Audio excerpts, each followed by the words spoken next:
There we go. Thank you. All right. So we're ready to share great creative ideas from all of our groups. So who is our spokesperson for group 1? Mute off. Annetta, is that you? I see your mouth moving, but your mute's on. I would actually love to hear, not from me or from Zach, but from our community members. Where are they? I'm looking for them. We're here.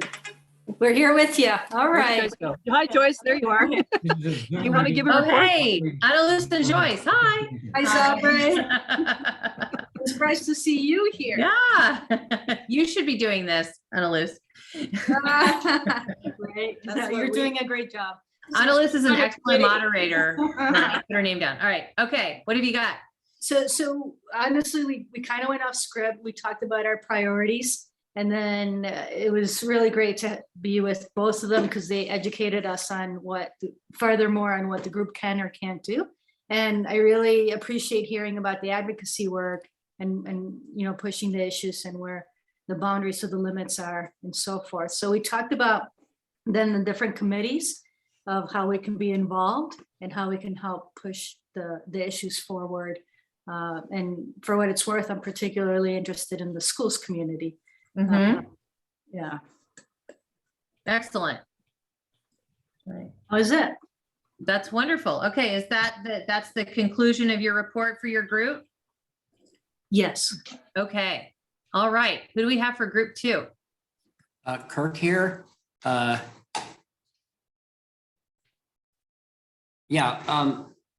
only seeing a couple faces on the screen, but anyway, we talked, I think probably the most again about the small business community and how to support it. And one of our we talked about is really monitoring city permitting and really paying attention, which is something the land use committee already does. But and I put out the call for people to join committees. You don't have to be on the board.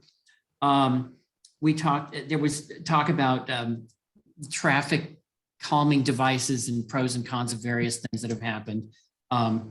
And also about housing, how, protecting the single family parts of the district from big intrusive development, especially if it doesn't have any affordable housing, and putting housing on the main streets or big sites that are already, not already developed for housing.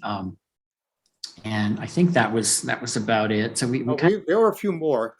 There was some discussion about having RCPC lobby for things that they believe, for example, on housing, that we need more money for affordable housing, and to lobby both the city and the county and the state to put more money into affordable housing.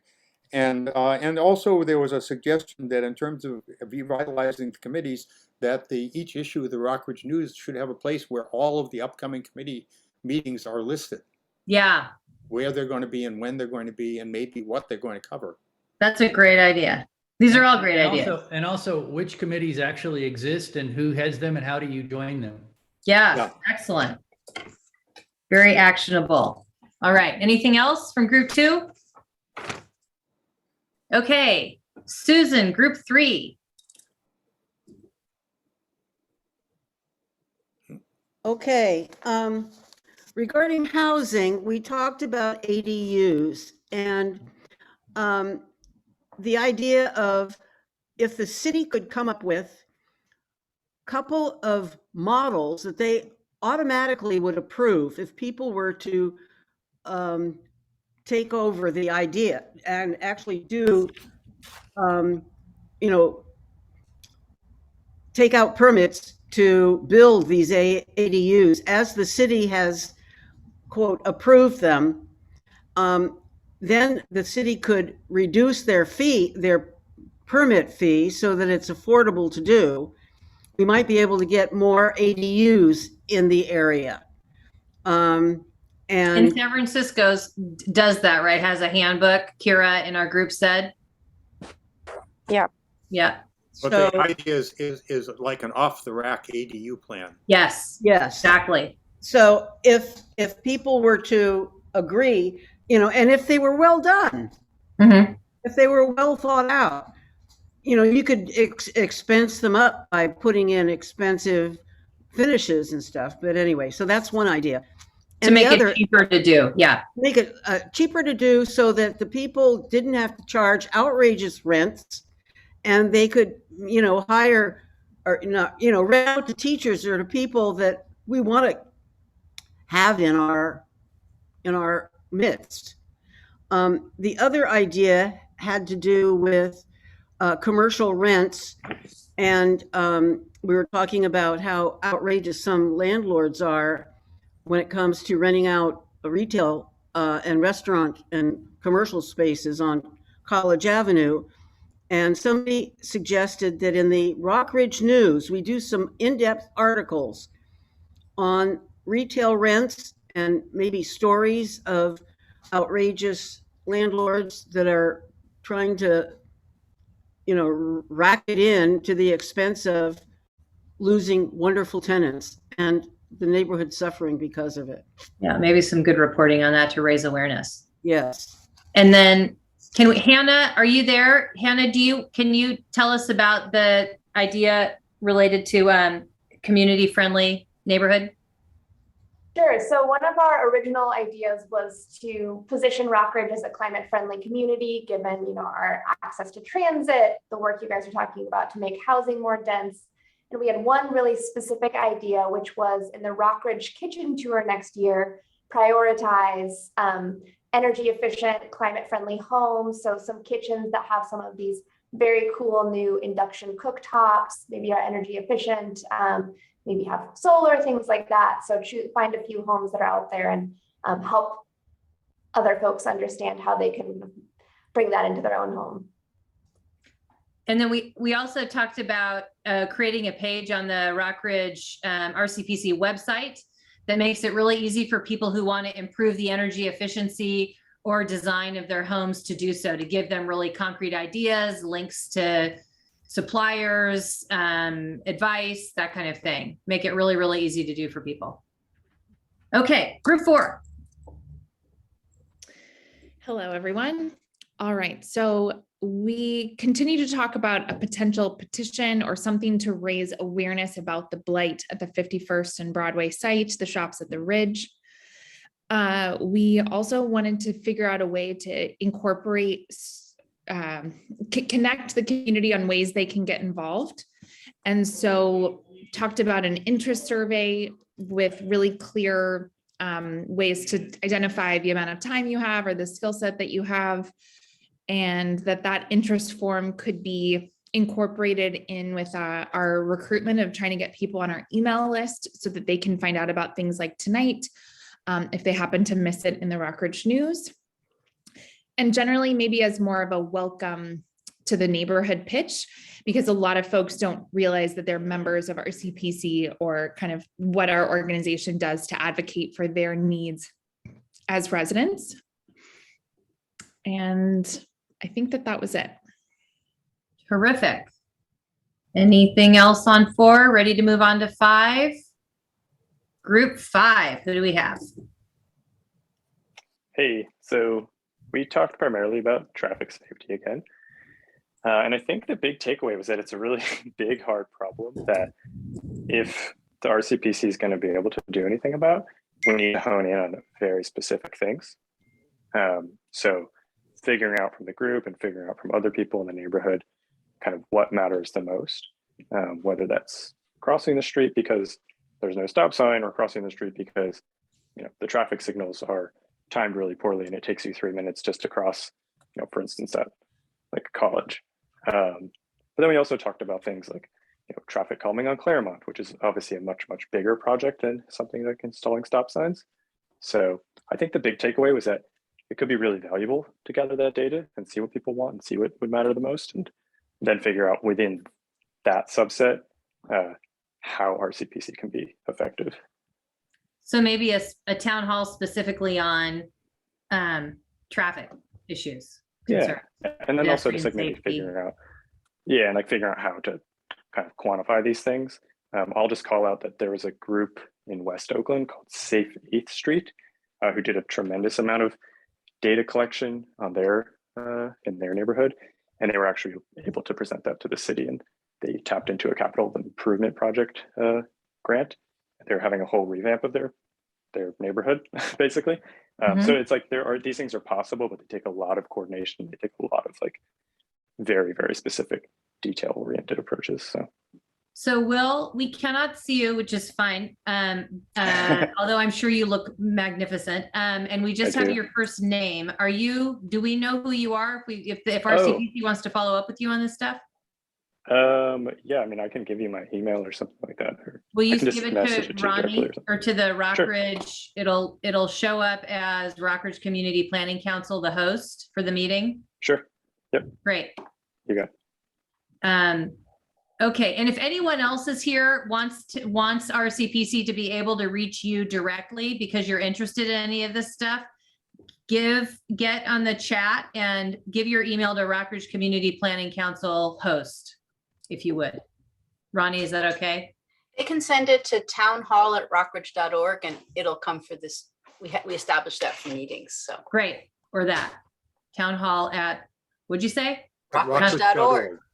Townhall@rockridge.org. Great. Okay, that was group 5. Anything else for group 5? Okay, moving on to 6. Who do we have?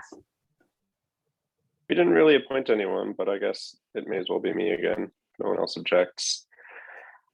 We were talking about first housing and opportunity sites, which are mostly, like we've talked about, ADUs and other groups. So this would be more like the Ridge and the Triangle. The Ridge seems sort of intractable. As anyone who reads the Rockridge News knows, the current owner wants to build a car dealership there. So no one could really see a way out of that other than buying them out and then building whatever you want on it. It's not that the owner wants a car dealership. The master tenant was looking at a car dealership option. Fair enough. It's all bad. The owner doesn't want housing. That's where the owner stands. Yeah, that's the problem. Right. So, it's not really easy to make progress on a problem where an owner has to die. So that leaves the Triangle, which has its own problems. First is it's actually 2 plots and has 2 different owners, which is a pretty big hurdle. And even if they could be combined into one project, the nature of the building site also makes it difficult to design a structure due to, well, as this was described to me, the sort of constraints of egress on both sides. Scott, where is the Triangle? The Triangle is what we've been colloquially referring to the spot at Claremont and College on the southwest across side. from Safeway. The old Patty Shell corner to station. It Safeway. used to be a gas station. Yeah. Yep. You The remember old when Shell they were- station. And that's one other problem it has is still some contamination. If you want to do residential there, there's more cleanup that has to happen. Yep, it was on our disclosures. Pretty much anywhere within 3 miles of a gas station is always going to have some problem with groundwater leaching and stuff. Yep. So It's a I just bummer. want to jump in for a minute. It's 8:29. I would love it if we could go 5 minutes over just to kind of be able to close out this conversation. Hopefully I'll be that's quick. okay. Good. I'm seeing a thumbs up. And then we'll try to wrap up at 8:35. Okay. So in an effort to come up with things that the RCPC could do to sort of, work on these projects, one suggestion was to check out what's going on with the development by the MacArthur BART station and to see what struggles they've had and what's gone well, and to see if we can sort of channel that and work with them to guide our approach to those projects that we have in our neighborhood.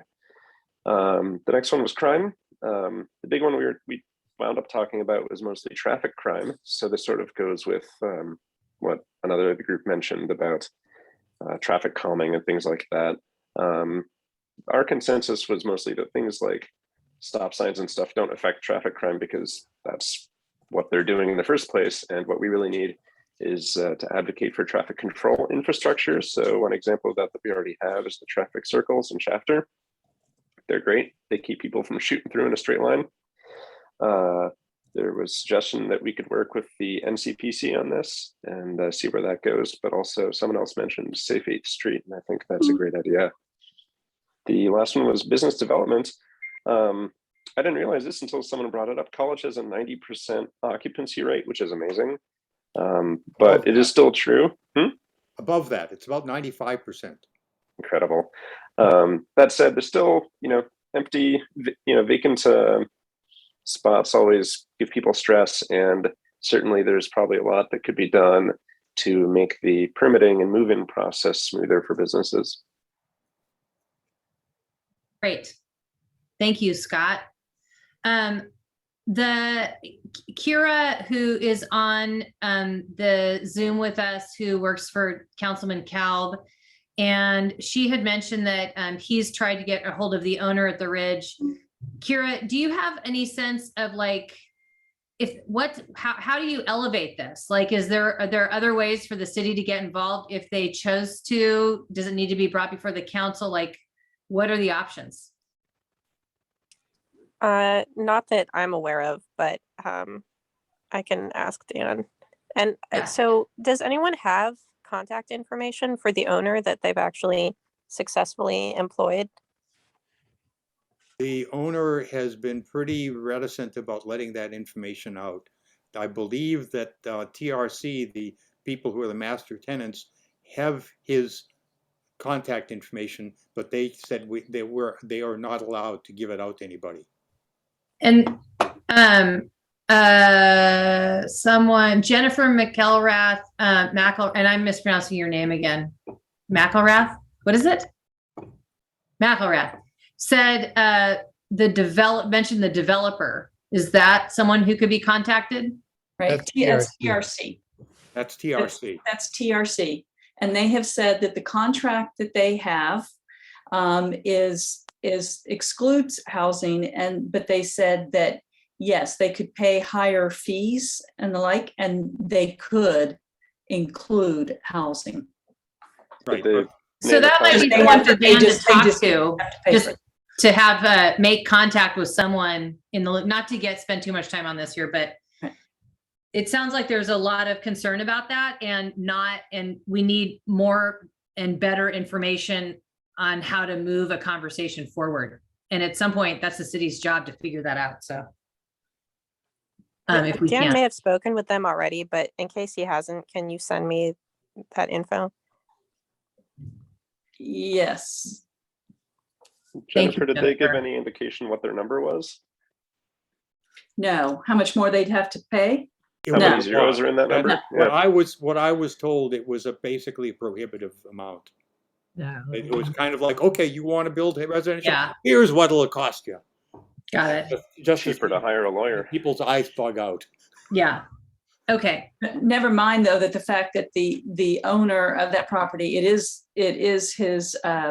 He actually died, and it's his trust or whatever that owns it. But he also owns the apartments that are back behind the CCA campus. He does have residential housing. Got it. Well, that's a very interesting point, because that means you're negotiating with a family. And that sounds like a committee that could get, especially if there were a lawyer on the committee, that could, because when there's one owner, you can negotiate. When there's like descendants of the owner, oh, there's just two. Well, then I think there's just two. Well, there's two primary ones, and one is a lawyer. Oh. So, but yes. Yeah. Okay. That's because all. The only, so I could just add that the only leverage we have is that land sitting there is not earning any money for them. Mm-mm. So if they would be willing to somehow work with the group, then they could eventually have some income. It does get some money to them, because TRC has to pay them a base rent. So this sounds like a great land use committee topic. Yeah. Because we've got to cut it off now, which I hate to do, because this is a great way to learn about We this can stuff. put it on the next land use committee meeting, which will be next week. Awesome. We're going And- to be talking about the housing study some, but we can also spend some time talking about this, which ties in with the housing study. Excellent. Okay. Perfect. So when is that? If people want to come join? That's going to that? be Can next anyone come to that? Wednesday. Next What? Wednesday via Zoom. Okay. And I'm going to I'll put up a link on the RCPC website. Well, basically, if you send an email to landuse@rockridge.org, I will send you a link to the meeting. Thank you. Okay, so Ronnie, this has been fantastic. Lots of really great ideas, very actionable. Ronnie, how do we wrap this up? Are we is there a way to summarize all of this and maybe share it with the people who participated and put it in the next Rockridge News or something? What are you thinking? I figured that we'd listen to this and we try and capture some of it, because there were definitely some themes. There's housing, there's stuff on retail, there's traffic. So there were some overarching themes. So I'll try and what I'd like to do is write something up for the Rockridge News. And if people are interested, it sounds like there's interest in restarting the committees. So send emails and I'll put a link up on the RCPC website, rockridge.org. And then you can sign up for the constant contact, and we'll put out a call for people. And I'll say thank you. And before turning it over to Leonora to say good night, I think watch your Rockridge News. And as a next step for everyone here, if you want, look at the committees listed, which hopefully that recommendation from tonight will be turned around quickly in the next newsletter, and attend whatever committees you're interested in. And then you can make sure to continue this conversation and pursue any great ideas that you heard or offered through the committee process. That's a great next step. Leonora, are you ready? You're on mute. I am not ready. I was on mute. I'd like to start, first of all, with a plug for the kitchen tour. Hannah, thank you for mentioning that, because we are going to be doing a Rockridge Kitchen Tour this year. We're really excited about resuming it. So it's a fun event. We could use a lot of help, as always. And recommendations for kitchens, if you have a neighbor who's got a new kitchen, especially as Hannah said, a green one. The previous kitchen tour had ADUs as part of the theme, and so Myrna, who's on this call, generously let us use her ADU, and we did a house tour, which was wonderful. So shameless plug. The other thing is, I'd like to thank everyone who took the time this evening and brought your interest and your ideas. Some great stuff has come out of this. This is our first listening event in quite a long time. I don't remember having one since I joined the board in 2015. So I'm really delighted that this has happened. And thank you all so much, and have a great evening. And I hope to see lots of your faces on committees. Thank you. Thanks, everyone. Have a great evening.